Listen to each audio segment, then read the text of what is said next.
So, to start us off tonight, I wanted to read out a sort of a impromptu mission statement.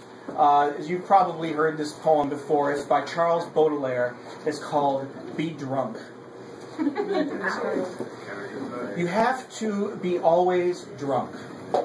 That's all there is to it. It's the only way. So as not to feel the horrible burden of time that breaks your back and bends you to the earth, you have to be continually drunk. But on what?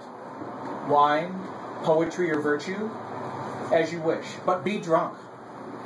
And if sometimes on the steps of a palace or the green grass of a ditch, in the morning solitude of your room, you wake again, drunkenness already diminishing or gone, ask the wind, the wave, the star, the bird, the clock.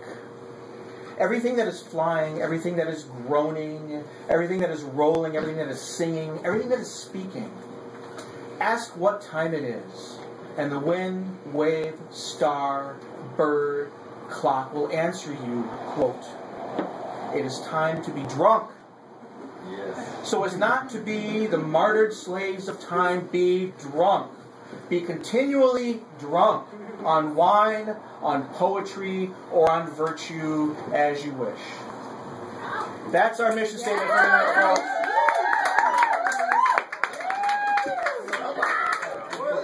Way ahead of you. All right, folks. Here's a thing that I wrote. It's called No One's Cow. A cowboy and a cowgirl sit on their horses at the edge of a pasture. It's sunny, quiet, slight breeze. A herd of cattle graze contentedly.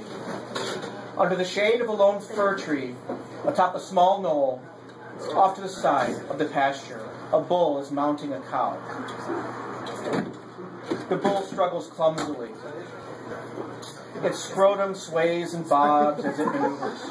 That sounds like me.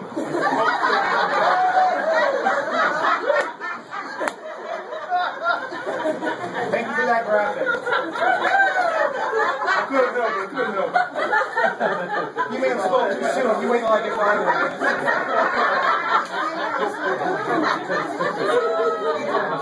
All right.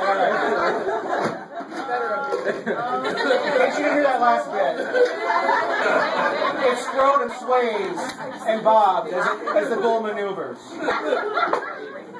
The business end of the bull's business is obscured from view. The cow steadies herself under the bull's weight. Her head is turned to one side, looking back. Her expression is patient, yet asks, "Is it in yet?" A cowboy and a cowgirl observe in stoic silence. Their horses look on too, unimpressed. Finally, the cowboy leans slowly toward the cowgirl and says in a low drawl, "You know, I'd sure like to do that." What do you say? The cowgirl remains looking straight ahead at the herd, and the bull now humping away on top of the cow. "Well," says the cowgirl, pulling out an Oklahoma Pink Lady cigarette from the buckskin cigarette pouch and lighting it. "Go right ahead, it's your cow."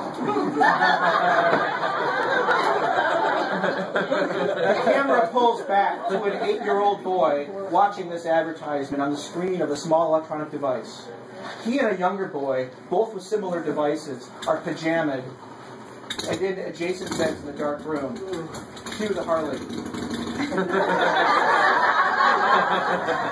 Their faces glow bluish-gray, reflecting the flicker of thousands of light-emitting diodes.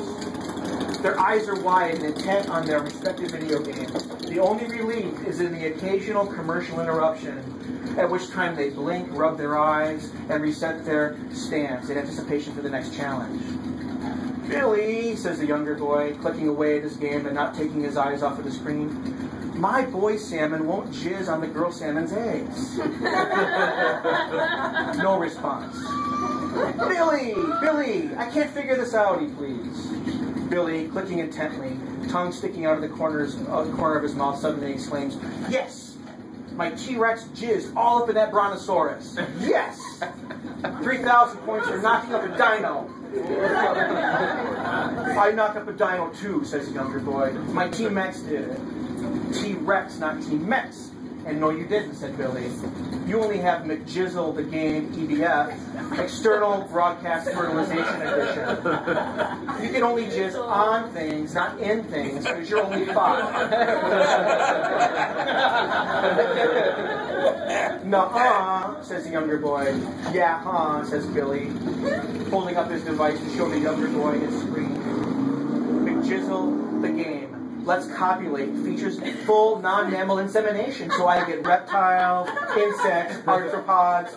No, says the younger boy. You don't know, says Billy. Then he sighs. He puts down his device and he moves next to his brother. Their faces glow together on one screen.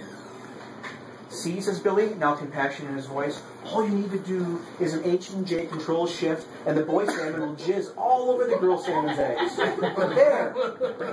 I did it! I jizzed! Said the younger boy, beaming. I want a hamburger, Billy remarks to himself.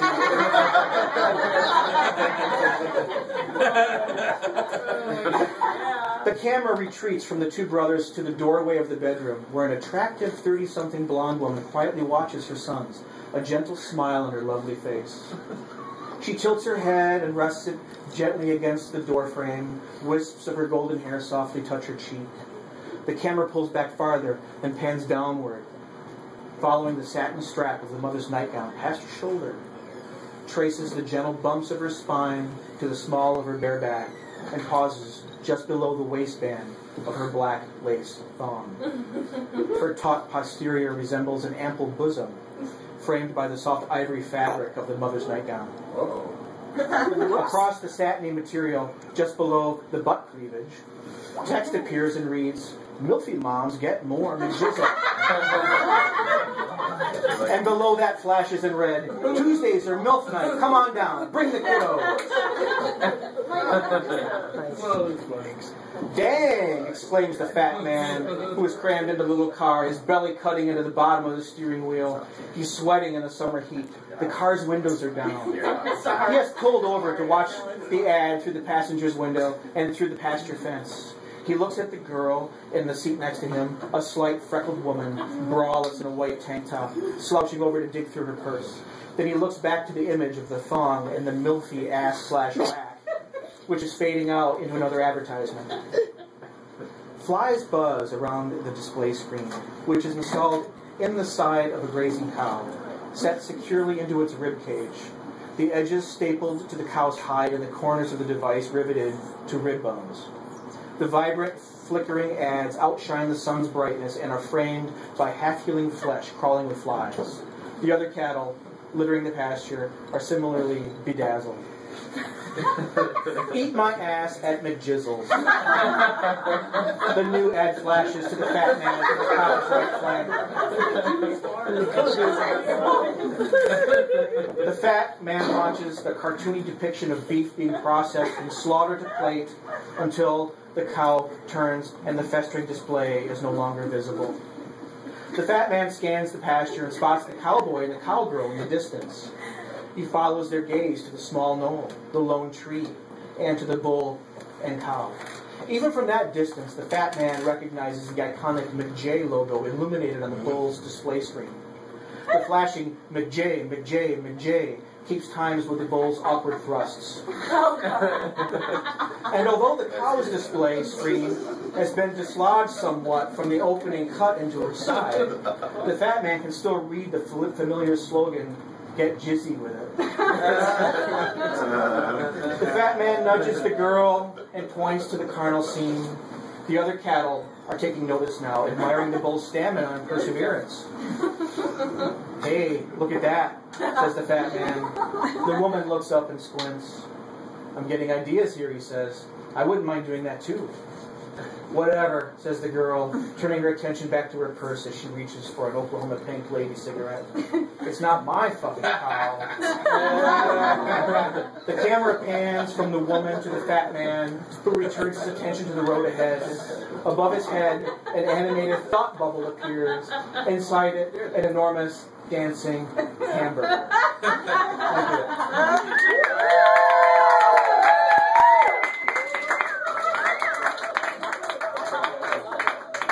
All right, up next. Who wants to go next?